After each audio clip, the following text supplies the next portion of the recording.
Welcome to Geopolitics Decanted. I'm Dmitri Alperovitch, chairman of Silverado Policy Accelerator, a geopolitics think tank in Washington, D.C.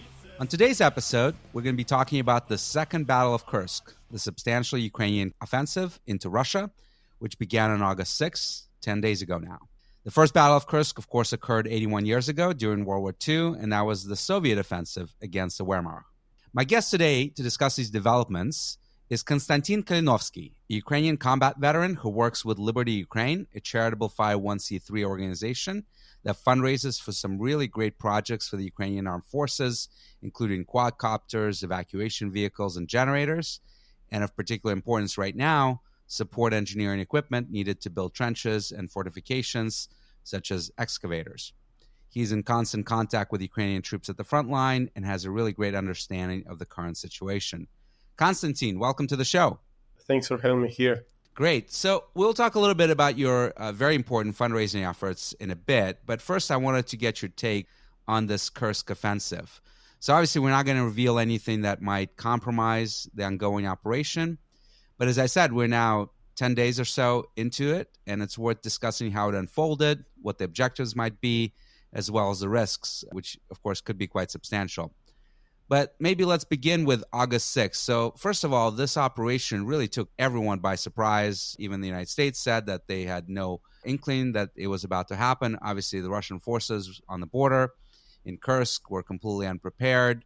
And we're now getting some reporting from Western journalists that have gone to the Sumy, the neighboring Sumy oblast in Ukraine, and talked to the troops that participated in the operation. And even most of them did not know what they were being moved to the border for. They thought they were going to execute defensive operations instead of offensive. So the OPSEC was really, really tight here, and they achieved quite a bit of surprise, which, you know, the narrative that we've had for much of this war now is with the ubiquity of surveillance over the battlefield, with drones, with satellite imagery. It's impossible to achieve a tactical surprise, but in this case, the Ukrainians were able to achieve that. And, you know, what are your views on how they were able to do it? Well, our forces, our general staff or, commanders did, I think, quite good job on keeping the OPSEC, as you have said. And it was really took everyone by surprise, including Russians. It took me by surprise, even though we knew that something is probably brewing over there. But I did not expect anything like this, and did not expect anything as successful as this. In terms of obviously success in terms of initial invasion. And when I woke up and I saw those news, I was kind of shocked that we took so much and our forces were so deep already. And I think that the fact that we managed to deploy those forces so quickly from Donbass, because we were throwing, the units were fighting in Donbass, in Toretsk, and the next day, it took them 1 or 2 days to get from Toretsk from other Donbass areas, from Chasiv Yar to Kursk, literally like less than, some units did it in less than a day. So it was, I think, a big challenge, and it was done successfully. And I have to give credit to our, planning and to the forces themselves, because obviously, no matter how well you plan, when the execution goes, you never know how it's going to happen. Because moving heavy equipment across like 400 kilometers is not easy. And I've been in operations, not exactly operations like this, obviously. But I've been moving our columns, our convoys would move from one place to another, and even moving such distance as 70 kilometers as a coherent battalion was a challenge sometimes. And so we actually couldn't manage to do it, and we scaled it down to companies usually. And this was a division-sized force, at least 10,000. Potentially more troops, looks like, were involved here, right? Yep. So first of all, I would say as a cohesive force, it was a division, but obviously like a division size unit. But it was, there was battalion from here, one brigade. I know that it was not the brigades like receiving orders all of you move out today over there. It was like 1 battalion or 2 battalions. For example, I know 82nd Brigade, they moved, I think, 2 battalions, and then they moved 2 battalions once again. But they did not move entire force from everywhere within single quarter. So they moved tried to move unit by unit. And for us, right now, it's the unit is battalions. When I served, it was the company. We could not simply do more than a company, because it's not as simple as people think that, many civilians think that, oh, you just, jump on the train, jump on the car and drive. But things start breaking, and your equipment is not usually in the great shape. So you decide, I'm going to abandon, for example, I have a BTR over here, or like Striker, for example. Is broken, has like a missing, it doesn't have tires, for example, on the right side. You cannot drive it 400 miles, and you don't have the platform to do so. So you decide, are we going to abandon it? Who's going to keep it? It's not like a secure storage over there. There is no anything like that you can lock it in and come back. So it's challenging, and I think it was Ukraine did quite a great job doing it, even though, as I said, it's not like a division. It's not one simple division movement. It's many units. Obviously, some units have had problems. Nothing goes without a problem.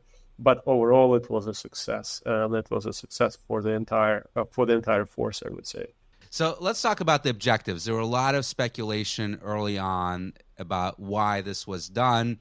There was some speculation that maybe it was done to try to get the Russians to pull back forces from the conflict line, and some of them have been pulled back from Kharkiv, Zaporizhia, even Crimea, it looks like, but mostly not from the Donbass, where you have most active fighting going on right now, and where the situation for the Ukrainian forces along those Pokrovsk, Terezk, Chasiv Yar lines that you just mentioned is not going well. There's speculation that maybe it was an attempt to grab a lot of POWs, and there's some reports by Russian sources that maybe as many as 2,000 POWs, ranging from border guards, conscripts, and others, may have been taken for potential exchange for Ukrainian POWs in Russian hands. But we now learned just a couple of days ago from President Zelensky that he said that this is being done as an exchange fund, what he called an exchange fund, which we can assume is essentially means that the objective here is to capture and hold this territory, potentially for exchanging that territory down the road in some sort of negotiations for Ukrainian territory. What's your view on why this operation was ultimately conducted? First of all, I don't think our president gave obviously an interesting point of view, but I don't think he can be honest. It's not like he's dishonest. I don't think he has, a right to be honest here. He has to say what to keep his agenda going and to move it. And sometimes you gotta lie to make sure that your objectives are concealed and you can actually reach them. And the public has their mood up and has morale goes up. But I think my personal take on it is that it was an opportunistic strike. I think that we saw a weakness, and we decided to exploit it and see how it goes. And this happened with Kharkiv offensive in 2022 as well, where there was a weakness in Russian forces, and there was an opportunistic strike, and you were able to grab a lot of territory back, right? Yeah. I would not call Kharkiv exactly opportunistic. Our goal is liberation of territory. Opportunistic in terms of timing. Yeah.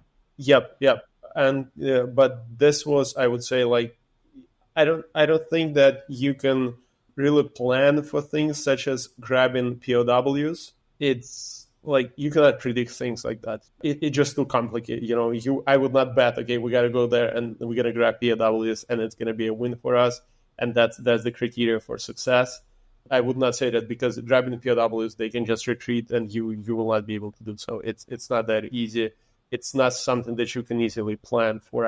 I think so, at least, unless there was some, I don't know, super information that, okay, we can just cut them off and it's going to be successful. But I don't think so, and I don't think there is enough. There was enough like POWs basically for in one place at that moment just to go and grab them. It's not like a low hanging fruit that you take. That's my personal opinion. So, but in terms of grabbing the, let's see, they're weak over there. They have problems with communications. Maybe we have our own reconnaissance working. We have our own special forces. They do different types of intelligence, and obviously, I think they had information that this is like their weak point at the moment. We can strike, and we can do something with it. I don't think that our plan was to grab this much. I would imagine the goal would be actual to divert, like you said, divert forces from Kharkiv, Donbass, other places, and have our troops relax a bit. Not exactly relax, but draw them out of Ukraine, actually, and make them fight on our own terms. Another thing that is super important that people, I don't think, talk too much about it is the morale aspect. I don't know. I don't know how it's going to go in the future, but at this moment, it's just amazing. Like, it works so well. People in Ukraine average, Ukrainian, even people who are fighting right now in Donbass, who are retreating right now because we're losing territory over there, they still feel like, okay, this is good. They feel a bit better.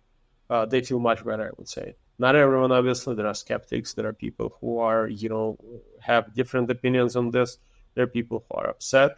But overall, because troops are not comprised of generals and colonels, troops are, those are simple soldiers. They see the news. They see, okay, we're having success over there. We grabbed a lot. We slapped Putin on the face. We showed our force, and it gives them certain boost. That's how it works, at least for most of my friends. And I gotta say a bit about myself. I'm not like well connected with generals or colonels. I served as a private, senior soldier, what you call in Ukraine. I don't have generals who tell me secrets or anything like that. I speak with just troops guys who I served with. And most of them are like they feel like it's helping. And when we speak about the civilian population, it had super effect as well. So I think that we, for example, right now we have mobilization campaign going on, and this can give a good boost to this campaign. I think that's something that's being overlooked a bit, but obviously when morale is better, people are, everyone wants to have a piece of that victory, and everyone thinks, let me run right now. Not everyone's fair. Some people think that I can, if I mobilize right now, I may, be a hero basically, and we can be successful. Let me have a piece of that. It's how it works with just normal people who especially understand that they will be mobilized sooner. They can be mobilized sooner or later. And for many, it may be this, this push that tells them, okay, go mobilize. Even if it's 5,000 that's gonna, come over like 2 weeks, I think it has a big effect because people were so tired of losing. Every day you wake up, you see bad news.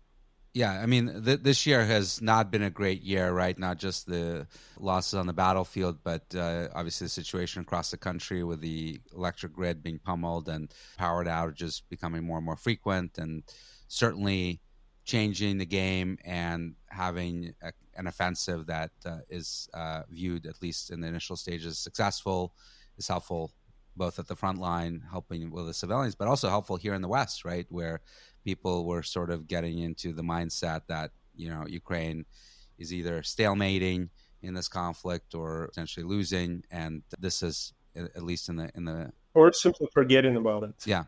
But at least in the first 10 days or so, is changing that narrative.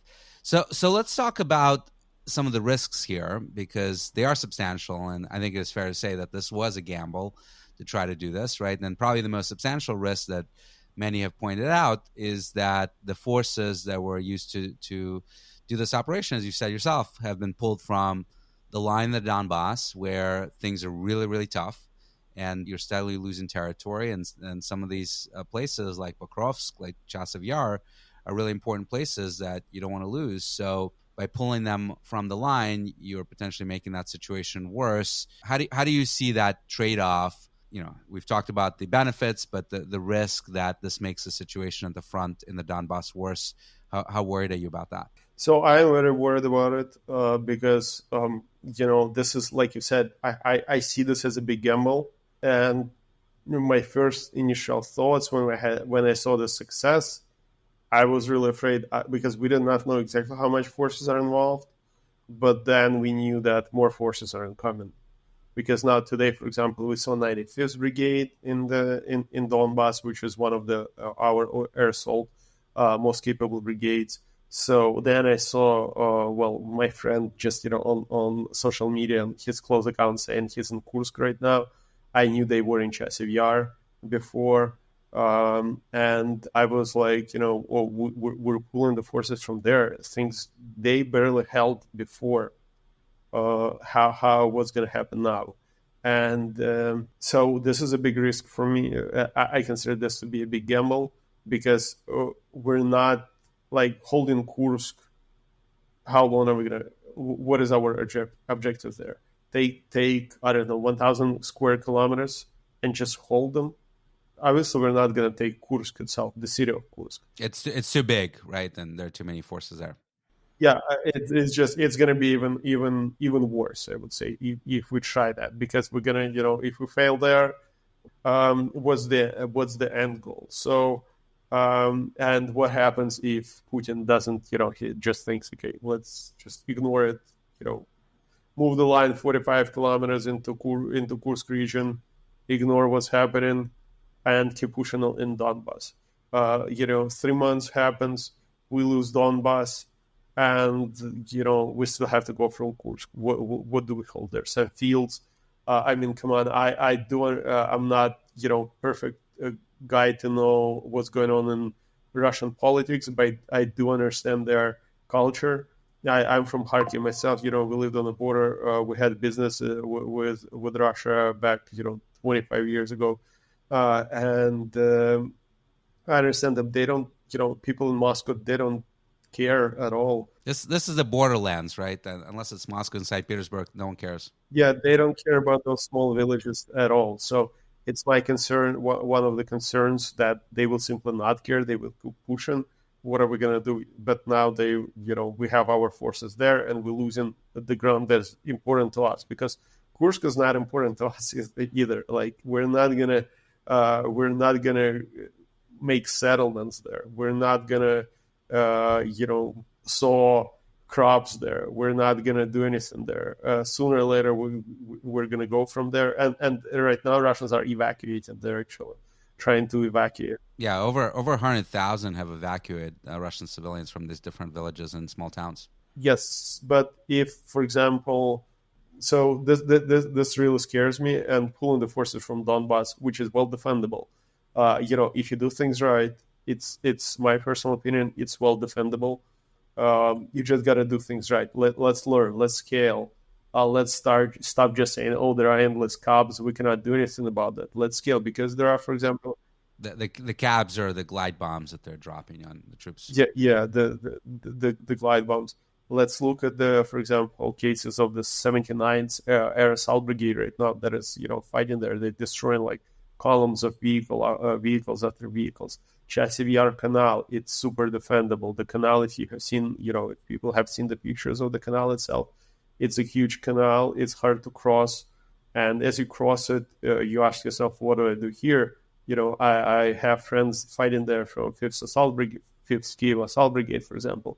He said that Russians right now are crossing the canal more often, and they die like 5 times more right now because of that. Because they cross the canal, they don't know what to do there. They don't have proper resupply there, and we just pummel them with drones, and they die. When they were fighting on the other side of the canal, near Ivanivska, it was they like one day you may their drone team would have two KIA Russians, killed in action Russians.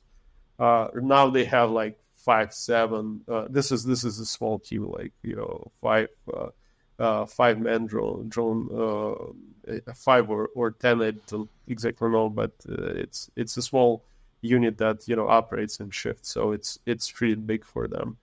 Let's talk a little bit about the op itself, because you said it's probably opportunistic, and there are a lot of benefits to fighting in Kursk just operationally versus the Donbass, where you've got minefields, you've got heavy artillery concentrations, drones, glide bombs, and so forth.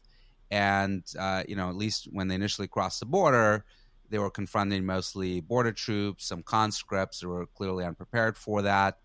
No big minefields, no big fortifications, not running into artillery. So advancing is a lot easier in Kursk than it is, obviously, in the Donbass. But there are challenges as well, right? So we've heard reports that the comms are challenging for Ukrainian forces because Starlink, of course, does not work in Russia. It's disabled by SpaceX because Russia obviously is under sanction. So you can't use Starlink.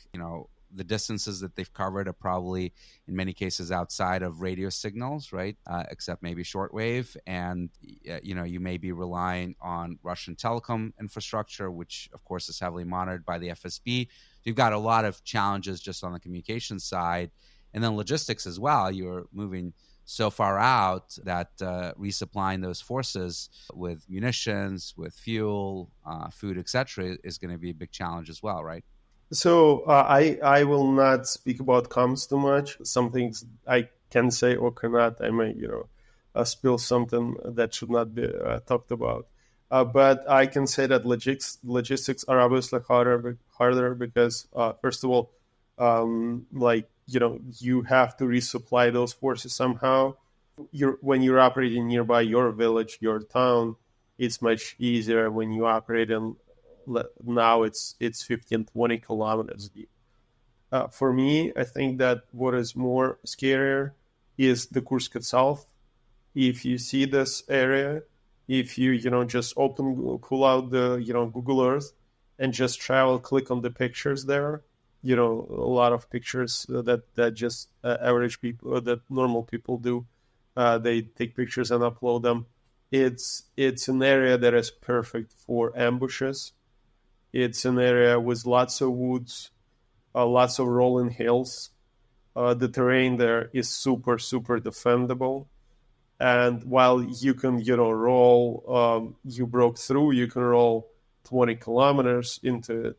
It's so easy to hide there and so easy to create an ambush that it poses huge challenges. And it poses challenges to logistics as well, obviously, when you move through. And you have, 4 Russian, special forces operating behind you. They will mess up your convoys. We had this in Ukraine when they initially invaded in Ukraine, right? How we messed up their logistics, we destroyed their convoys. So you have that working against you now as well. And our forces, even though we're talking about the division, this is a breakthrough force. You need much more. To secure, every intersection you have to place inside Ukraine, for example, every intersection near the combat zone has post checkpoints where you have just, troops that they're maybe in armed forces, but they're not, really capable. They just place them as checkpoints, check the documents, check the stuff, check your trunks. Now you don't have anything like that. So it's challenging. And also another thing that I want to say that is the FPV drones is another dimension. Moving for Russians to move their FPV teams from one place to another is much easier than moving, for example, a battalion. So they can just take, I have a FPV battalion unit working over here. Let me grab 2 companies and send them over here. It takes them 1 day. You jump in your van, SUV, whatever. You grab your equipment, which is, it's not heavy, just antennas. It's a bit of work, but it's nothing like moving tanks, for example.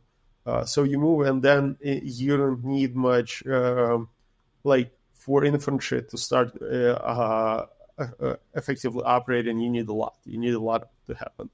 For FPV drones, you just need one position, which you can find in some basement of some village house, and you can do a lot with that. You can stop convoys, you can destroy entire convoys, and we've seen that. And when you have also special forces operating there, they can coordinate, and those are quite skilled units. These are not some conscripts or anything that can do a lot. They can do a lot and cause a lot of damage.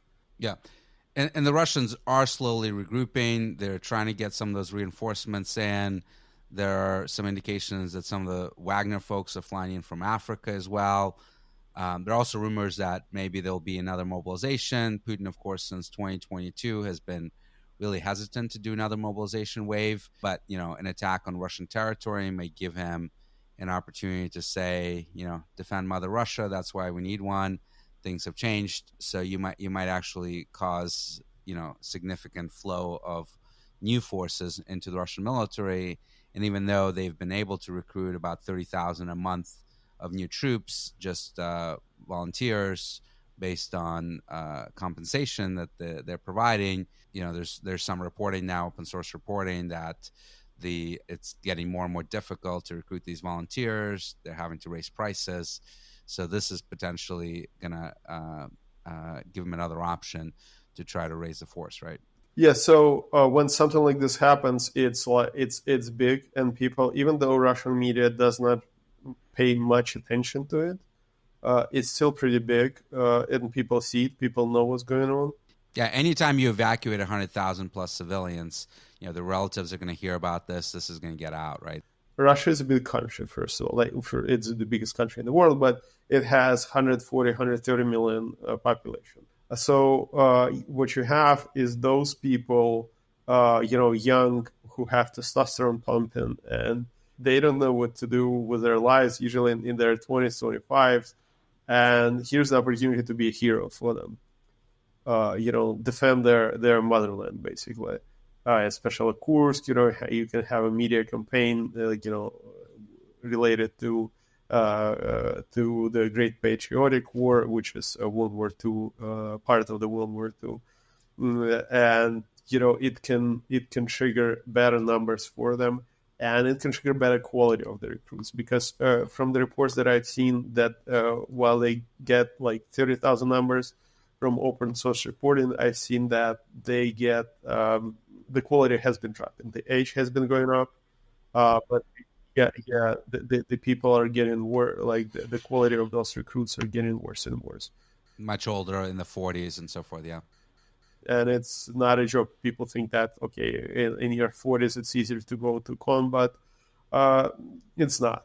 It's not. You will find out a lot of things about your body when you will go for an average person. Obviously, if you're an athlete and been doing sports all your entire life, you're all right. But for most people, it's really challenging, and war is challenging. It's a lot of work. It's a lot of physical toil. It's a lot of stress, which is, people don't understand that it's not only about running, it's about surviving as well. And you have endless shelling explosions nearby.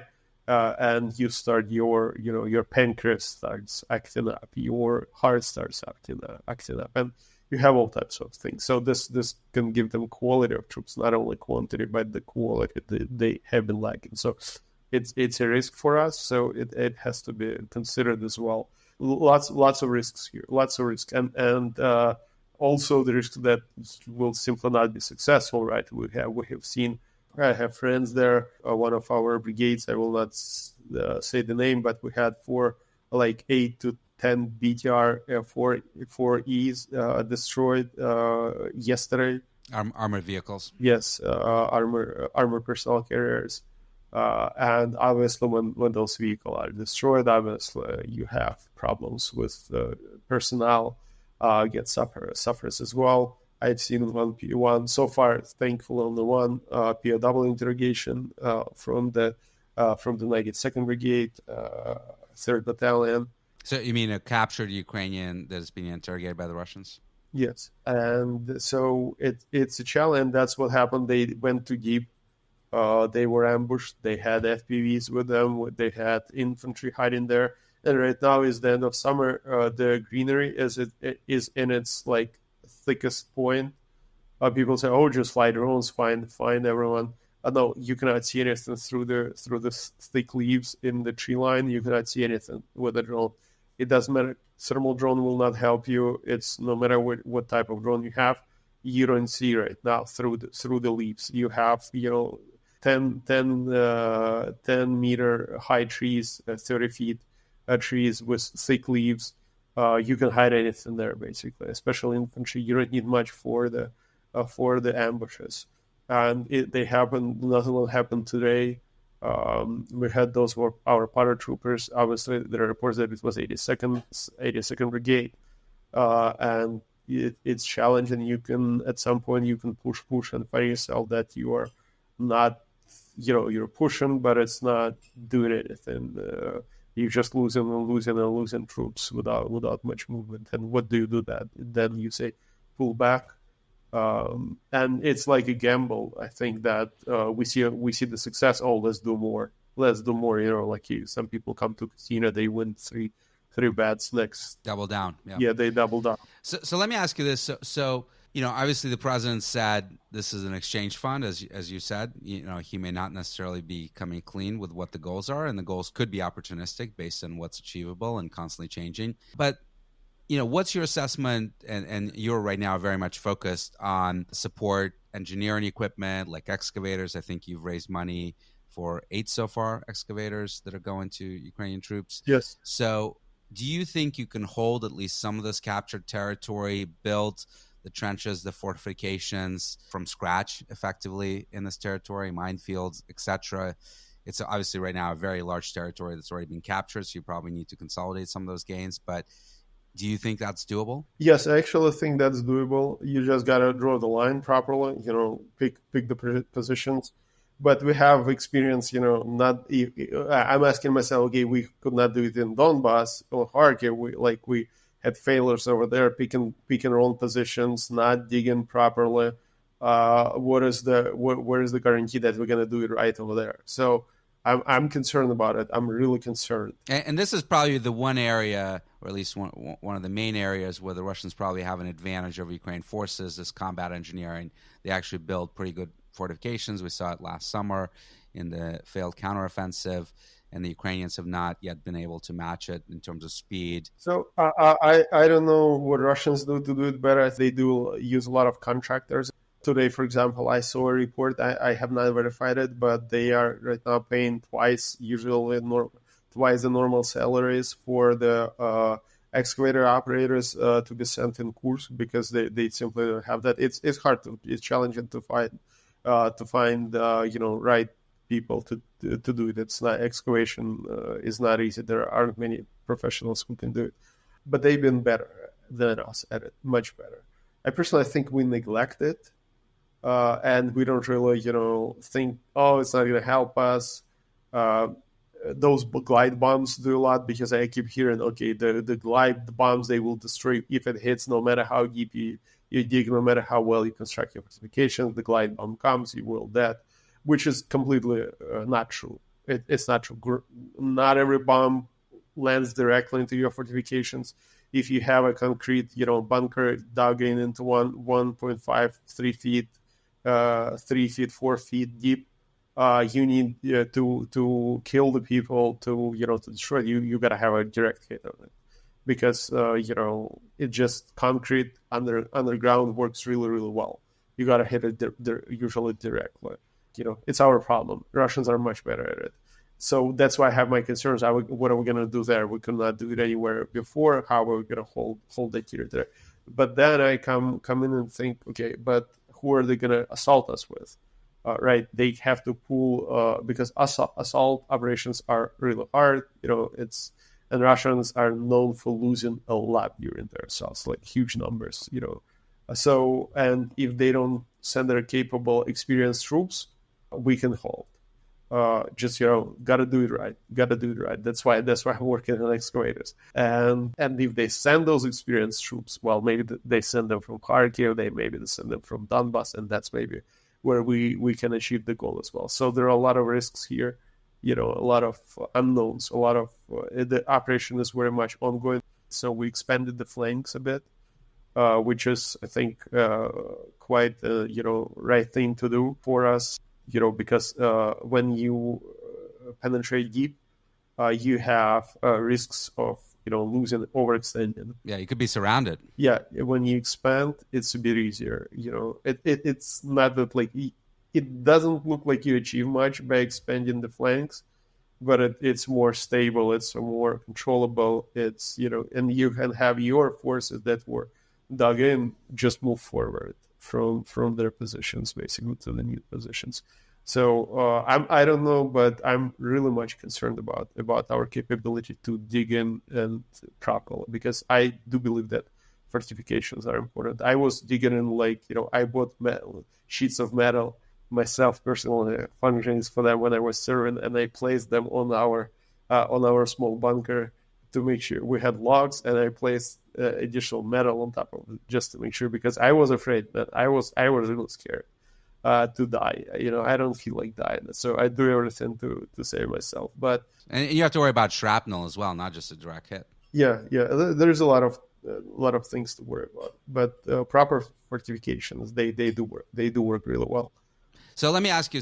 And you can hear in your voice here the concern you have about the risks of this operation that we've just talked about. Obviously, you're not in a position to chime in on whether to do this or not. But if it were up to you, given the risks and given the opportunities that we've also discussed, do you think it's worth the gamble? No, I don't think so. I would not. It's a lot of forces. I know the morale. For me, the morale factor is important, which seems overweight a lot.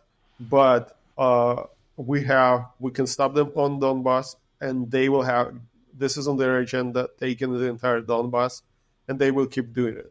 So if we can just use these forces to grind them down, like 79s. Right now, we have a lot of videos. They've been destroying a whole bunch of them. Like, 72nd Brigade was doing it. We can scale their losses, and they cannot go infinite. They cannot continue infinitely.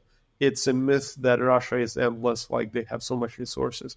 They have also problems with demographics.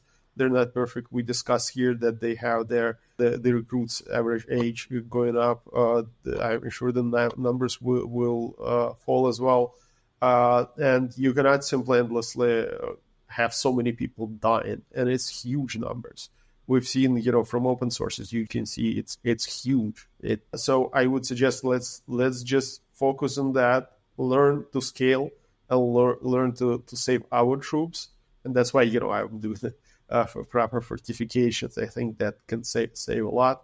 Invest in those things, drones, and making sure the Russians, each square kilometer of land costs them more than they can pay, and they will eventually have to pull out. And maybe then you can do stuff like this. But right now, I don't think personally, I don't think it's a good idea. But it's a gamble. It can play off. I'm saying that it's a gamble that I don't approve. But even sometimes you gamble, sometimes you win even against all odds. So last question here, and that's Liberty Ukraine, your organization, the one you're involved in. Tell us a little bit about it, what it's accomplished so far, what the goals are going forward, and how can people donate? We're maybe not the biggest one, but we fundraise more than, I think, at this point, more than $12 million right now. We're mostly helping Ukrainian Armed Forces. And you have this is really important, you have no overhead, right? Every dollar actually goes to providing the equipment, right? Yeah, we have absolutely zero overhead. Like, we are pure volunteers. Everyone, works as volunteer. We're not getting paid. I have full-time job. Our executive director has full-time job. Our partners, everyone has full-time jobs. It's just pure volunteering. and we're working on trying to help Ukraine. And my motto here, my idea is to be a force multiplier instead of being someone who just helps a bit. We're gonna as with drones, they were like literally a full force multiplier initially because no one did that. No, there was huge lack of them. We managed to fundraise millions, and we managed to get those drones into Ukraine, and we've seen so many videos, so many results of their work. And now you're focused on the support engineering equipment like excavators, right? I'm doing drones as well. I'm delivering drones as well. But at some point, I had one of the artillery brigades reaching out to me and saying like, we are running from one place to another to get an excavator. Could you help us, please? And I used to work in like 25 years ago. I used to repair engineering equipment. So I was thinking, well, this is interesting. Give me more info. And they showed me, the results of Lancet strikes. They showed me Russian artillery shelling, and they said if we can dig in our howitzers, this is what's military brigade, we can save them. This is $9 million or even more howitzer. So I said, well, yeah, it costs $50,000. Let's get it. So we fundraised. We got it. And then they show the results, and you see it's like crab, which is Polish howitzer.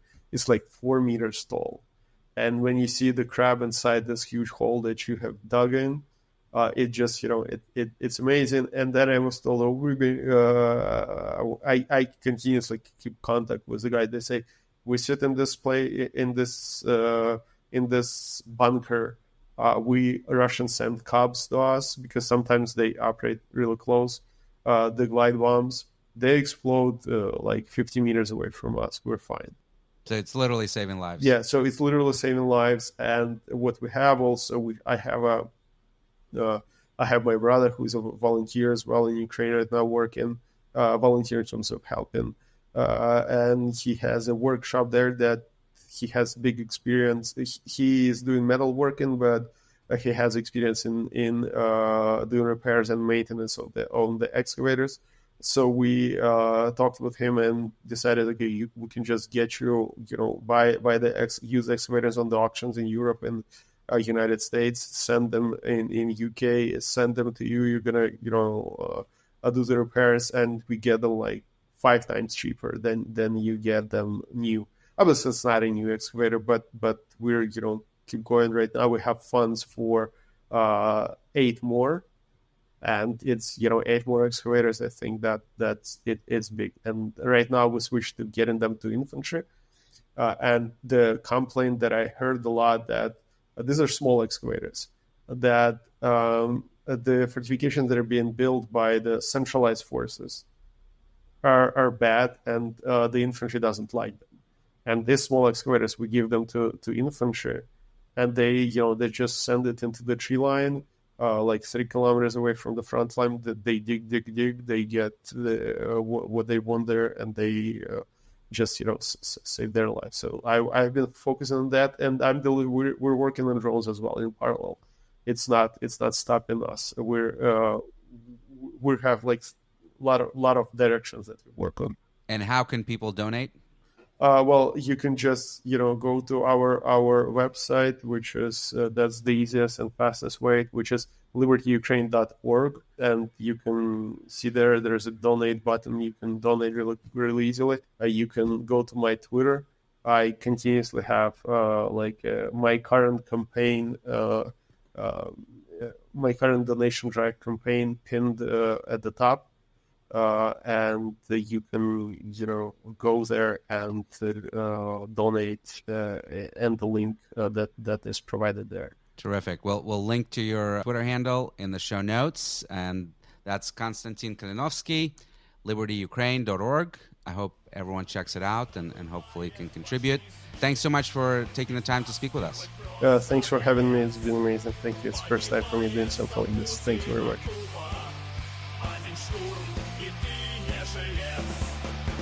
Лозунги будут и сводки. Сколько техники, мол, сожжено. После Курска отдали Воронеж, ну и Белгород заодно. Область Курская только начало.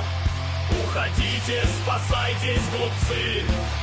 И тогда никто не узнает, как без боя сдались погранцы.